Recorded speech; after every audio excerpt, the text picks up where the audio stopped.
పవన్ కళ్యాణ్ గారు ప్రభుత్వం కూలిపోతుంది, ప్రభుత్వం పతనమైపోతుంది అనేది గమనించాడు సార్. గమనించే ఆయన మళ్ళీ సైడ్ దెబ్బలేస్తున్నాడు. ఇది ఎట్టాగా వెళ్ళిపోతుంది గవర్నమెంట్, నా శీలమన్నా కాపాడుకుందామని ఆయన కొత్త గెటప్ ఇది. ఒక్కో సినిమాలో ఒక్కో పాత్ర ఉన్నట్టుగా ఈ 5 ఏళ్లకి మళ్ళీ పాత్ర మారింది. 2 ఏళ్ళు ఒక అయిపోయింది, మళ్ళీ 2 ఏళ్ళు అయిపోయాక ఇది గవర్నమెంట్ వెళ్ళిపోతుంది. ఇది ఆయన ఏం చెప్తాడు?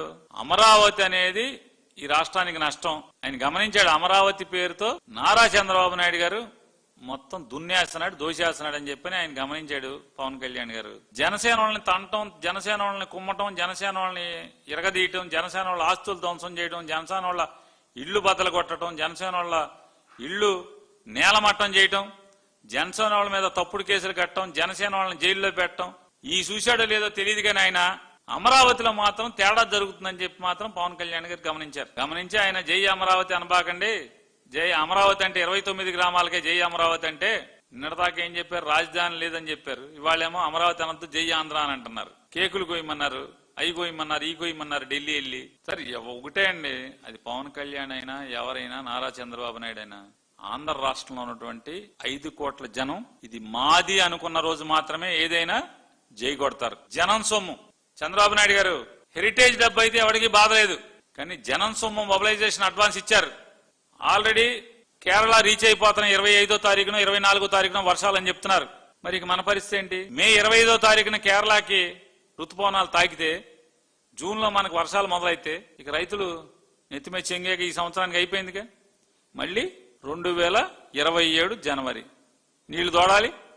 నీళ్లు తోడటం మొదలెట్టాక మళ్ళీ ఎప్పుడు ఆ బురదారాలి. బురదారిన తర్వాత 2027 ఫిబ్రవరి మార్చి. ఆ తర్వాత ఇంకేముంది? ఆ సీజన్ అయితే మళ్ళీ 2028 ఒక 5 నెలలు 6 నెలలు మీ చేతిలో ఉంటుంది. రైతులకు ఎవరా ప్లాట్లు? మట్టి మాత్రం విపరీతంగా అసలు ఎవడకాడు దోసేసుకుంటున్నారు. అసలు మామూలుగా మట్టి, అమరావతి మట్టి వ్యాపారం అసలు మామూలు వ్యాపారంగా ఇది ఆంధ్ర రాష్ట్రంలో ఏంటయ్యా? 2024 తెగించి సంపద సృష్టి అంటే మొత్తం తెలుగుదేశం వాళ్ళు అక్కడ ఇక్కడ ఆఖరికి అమరావతిలో మట్టి కూడా సంపద సృష్టించుకుంటున్నారు, బాగుపడుతున్నారు. మీరు బాగుపడండి, ఎవరికి ఏడుపు లేదు. కానీ రైతులను చూడండి, పేదవాళ్ళని చూడండి, సామాన్యులను చూడండి. గన్నవరం వాళ్ళకేమో మామూలు చిన్న చిన్న రైతులకేమో పలుకుబడి లేని రైతులకి చాలా మంది మాట్లాడారు. జగన్మోహన్ రెడ్డి అసలు కమ్మారంటే ద్వేషం. అది ఎవరు ద్వేషం బాబు? వాడుకుని మిమ్మల్ని వదిలేస్తున్నాడే చంద్రబాబు నాయుడు గారు. పెద్ద కమ్మోళ్ళకి తప్పితే చిన్న కమ్మోళ్ళందరినీ నరకం చూపిస్తున్నారు. 29 గ్రామాలు అడగండి, వెళ్ళి అడిగితే చెప్తారు. నరకం చూసేస్తున్నారు. అయిన వాళ్ళు మా తెనాల వాళ్ళని అడగండి చెప్తారు. మీది తెనాలి, మా తాలూకు వాళ్ళని, మా వాళ్ళు ఉన్నారు, మా చుట్టాలు. నేను చెప్పే అబద్ధాలా నిజాలా? కాబట్టి తప్పుడు పనులు ఆపమని చెప్పని పోలీసుల్ని అడ్డగోలుగా, డీజీపీ గారు పోలీసుల్ని రకంగా అడ్డగోలుగా చంద్రబాబు గారు మరీ ఇంత అసహ్యంగా వాడుకునేట్టు ఆపమని, కట్టిపెట్టమని గట్టిగా డిమాండ్ చేస్తున్నాం.